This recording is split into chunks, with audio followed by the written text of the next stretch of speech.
یک فعال مخالف حکومت تاجیکستان ادعا دارد که مقامات تاجیک شرط گذاشتند که اگر از فعالیت‌هایش دست نکشد به برادرش اجازه برگزاری توی را نخواهند داد. بهروز تقوی‌زاده عضو سازمانی در تاجیکستان ممنوع گروه 24 که در یوتیوب برنامه صدای مردم را برندگی میکند گفت مقامات ناحیه رودکی اجازه ندادند که برادرش جشن عروسی برگزار کند.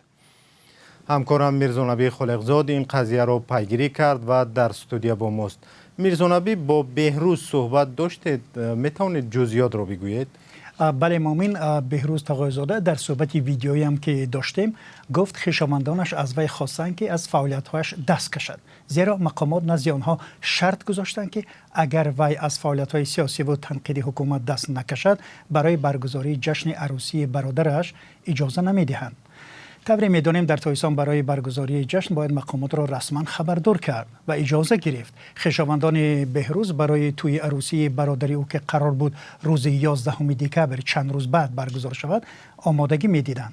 بهروز تقوی‌زاده روز 5 دکبر به ما گفت وقتی پدر و مادرش برای گرفتن اجازتنامه به جماعت راحتی ناحیه رودکی رفتند، ولی آنجا گفتند که کمیته امنیت ملی حق برگزار کردن معرکه عروسی را نداده است. به ادعای بهروز تقوی‌زاده در جماعت گفتند که پسرش بهروز اول از برنامه صدای مردم دست کشد و عذرخواهی کند، آنگاه به گذراندن توی اجازت خواهند داد. شما سعی کردید نظر نماینده جماعت رو بگیرید، اونجا چی گفتند؟ بله مؤمن، متاسفانه هیچ یکی از نمایندگان جماعت و یا مقامات دیگر حاضر نشدند به سوالهای ما در همین باره جواب بگویند. خود بهروز تقوی‌زاده میگه که این کار مقامات خلاف قانون و معیارهای بین المللی است. یک نفر حق زندگی کردن رو در او وطن داره، نه وابسته از شخصیت و جنسیت و ملت و نسل و هر چیزی که نباشه، از جمله عائله هر یک مبارز و مخالفی که باشه.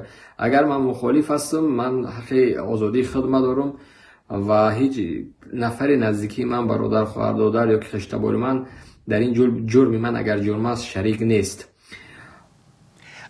طور دیدیم بهروز تقوی‌زاده 3 سال است که در شبکه‌های اجتماعی فعالیت مقامات تاجیک را با لحن تند تنقید میکند و بر ضد او در تاجیکستان هم به اتهام افراطگرایی پرونده باز کردند. بهروز تنها نماینده مخالفان دولتی تاجیکستان نیست که از فشار به اهل عائله شکایت میکنند. چندین نفر از نمایندگان مخالفین نیز قبلا گفتند که مقامات انتظامی خویش و نزدیکان آنها را آزار میدهند تا به این وسیله به مخالفان فشار بیارند و آنها را ساکت سازند. سازمان‌های حامی حقوق بارها از حکومت تایسان خواستند فشار بر خویشاوندان فعالان مخالفان را خاتمه دهد. مثلا در بیانیه مشترک کمیته نروژی هلسینکی و انجمن حقوق انسان در آسیا مرکزی که روز 13 دکبر نشر شد آمده است، مقامات تاجیکستان از اعضای عائله‌های فعالان مخالفان خارج نقار میگیرند و به این وسیله میخوان مخالفان و منتقدانشون را خاموش کنند. این است مسئله. تشکر. همکارم میرزانبی خالقزاد درباره فشار به مخالفان دولت تاجیکستان در خارج از کشور صحبت میکرد.